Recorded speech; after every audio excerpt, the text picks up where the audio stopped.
guys, I'm Dov, and today I'm back with more Total War Warhammer 2 online action.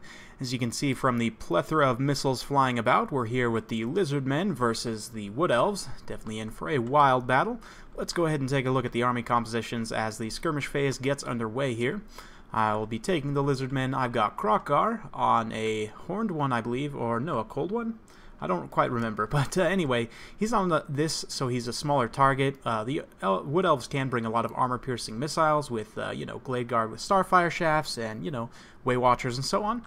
So I like to bring him on a cold one just to get a little bit smaller target for my Lord. It doesn't have the fear and terror, but still very powerful. We've also got a Skink Priest, Lore of Heavens. Wind Blast can potentially be very good here as it's good against low armor targets.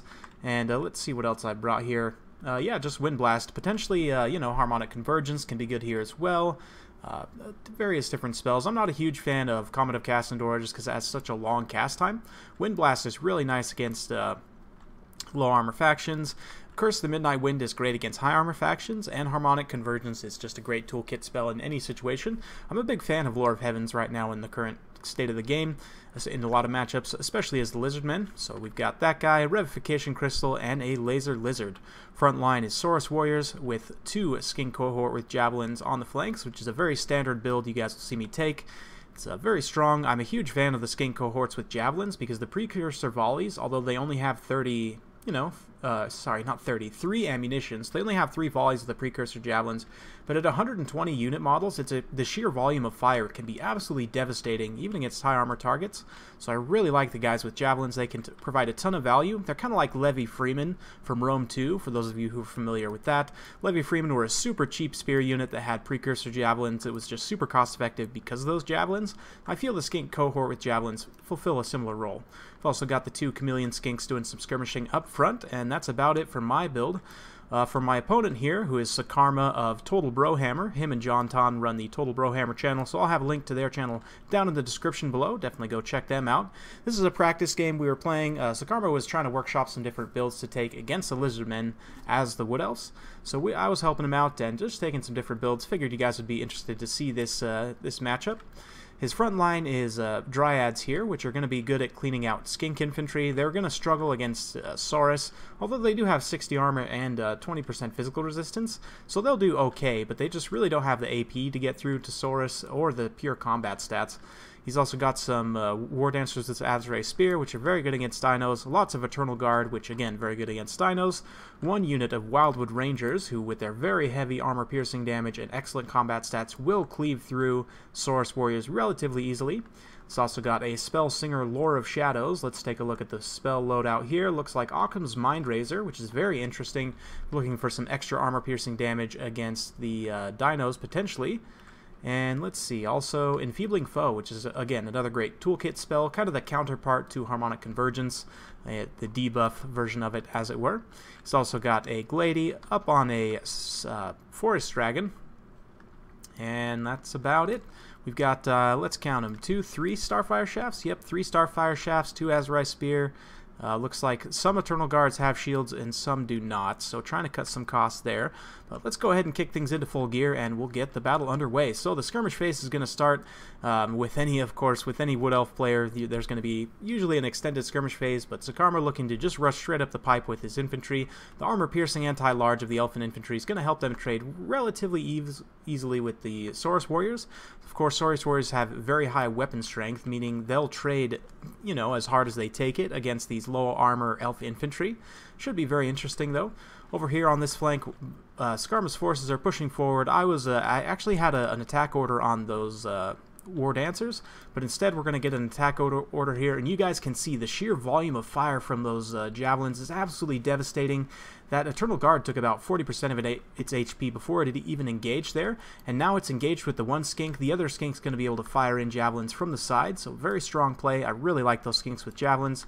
We were about to cast a Wind Blast there, but I decided against it. Unfortunately, my Chameleon Skinks did get caught out by the Glade Lord there. A bit unfortunate, but we are going to be able to do some skirmishing here. As these Dryads run in, they're going to eat a face full of Javelins, so happy Javelin Day.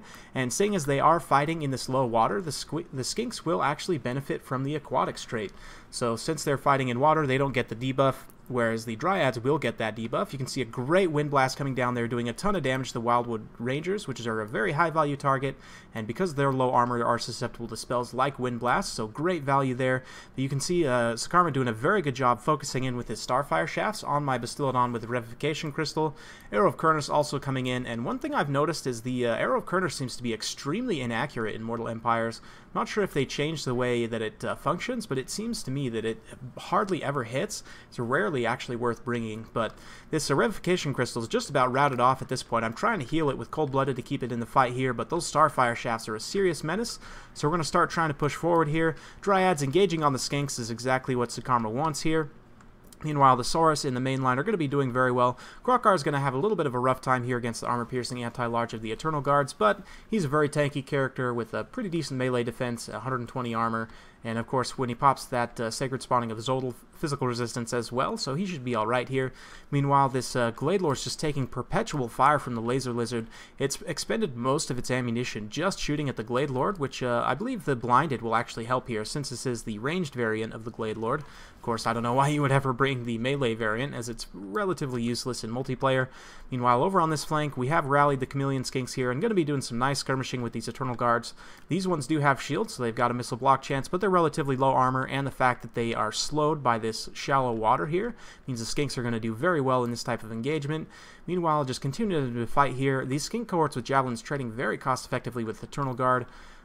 Laser Lizard continuing to fire away, as well as the Skink Priest, Lord of Heavens. On this Stegodon, he's got this bolt thrower here that does armor-piercing damage as well as poison. Very, very strong against large targets. Definitely recommend bringing it, you know, if you're going to be bringing a Skink Chief or a Skink Priest, consider bringing the Stegodon in any matchup where you're going to be facing off against dragons or other large targets. Unfortunately, I've got Kroq-gar a bit out of position here, so he is going to get hunted down by this dragon here. Thankfully, the Lizardmen have pretty good leadership overall and should be able to stay in this fight, even if Kroq-gar gets routed off here. You can see he's suffering pretty badly to the dragon. If he was on Grimlock, this would be a totally different story, but, you know, with the Azurai Spear support, he's taking a ton of damage.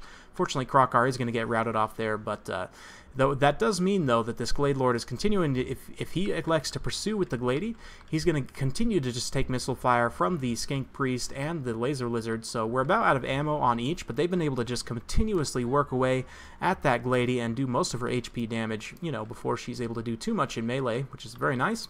Revivification Crystal's back online here, going to be doing some healing. We've got plenty of Saurus enraged, which is nice in a way, because I don't really have to micro them.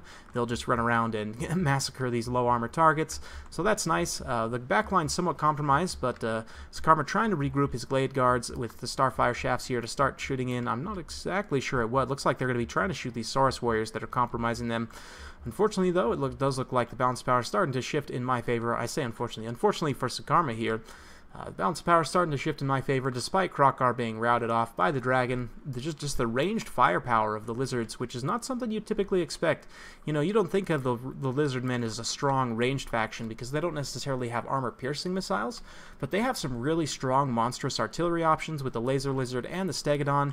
The Skink Chiefs with the Javelins are surprisingly powerful. The sheer volume of fire there can deal a lot of damage, even to relatively armored targets, but against a low armor faction like the Wood Elves, they'll definitely suffer to, you know, Chameleon Skinks. The Skinks with Javelins, definitely going to be very good in this matchup, so Sakarma trying desperately to secure his Glade Guards here, but the Saurus, with their enrage, are relentlessly pursuing here. Going to be trying to get in. Looks like the Spellsinger's still alive here. She's taking quite a bit of damage, probably from some overcast, but Enfeebling Foe here on these Saurus Warriors, taking their combat stats to almost nothing. But even still, with the point of diminishing returns, they should be able to do some damage. Regardless, the fact that they're, you know, continuously pushing these Glade Guard away and he's not able to resecure and fire back on my dinos, very, very important at this point. Another beautiful Wind Blast going down there, just blasting a whole bunch of those Glade Guards. Quite a few of them look like they're not getting up there, but rough time for the Wood Elves here. The Spellsinger's now getting stomped on by the Bastiladon here, so it's only a matter of time before the Wood Elf forces rout. Of course, being elves, they do have very good leadership, so they're not going to rout off too easily here. These Azurai Spear, the War Dancers, are pretty angry about the whole situation, so they're going to be charging in here, and we'll respond in kind with the Revivification Crystal. They will do a ton of damage to this guy, but at this point, we're pretty much in a mop-up operation, so it is going to tie these guys down and then allow these Chameleon Skinks to fire in the back, and we're also going to get a rear charge with the Skink cohorts with Javelins here. And again, just continually poking away at the Glady. The Skink Priest still's got a bit of ammo with the bolt thrower, so we're going to be just continuing to fire away, apply that poison and armor-piercing damage. Super strong. I'm a huge fan of the Bastiladon as an artillery piece. Even in counter-artillery play, like up against the Skaven, for example, a Bastiladon can actually destroy all 3 artillery pieces of a Warp Lightning Cannon before they can do much damage. So I really like this guy, even against factions that may bring artillery. I just think it's super strong having that bolt thrower, and of course the spells he can carry, as well as being a nasty, you know, anti-infantry armor-piercing monster in melee. So we'll just watch as the Glady gets cleaned up here.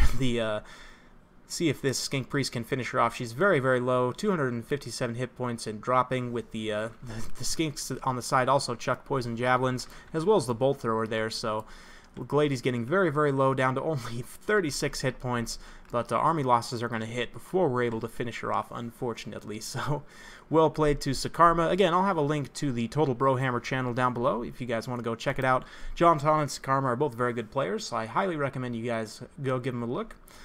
From the army breakdown here, Saurus doing very well in the front line here, 57, 98, 47, and 84 kills respectively, all very strong, 2 of them picking up XP chevrons. Skink cohorts with javelins also racked up quite a few kills on the flanks, and considering how cheap these guys are, they cost, what, 400? Super cost-effective unit, big fan of these guys.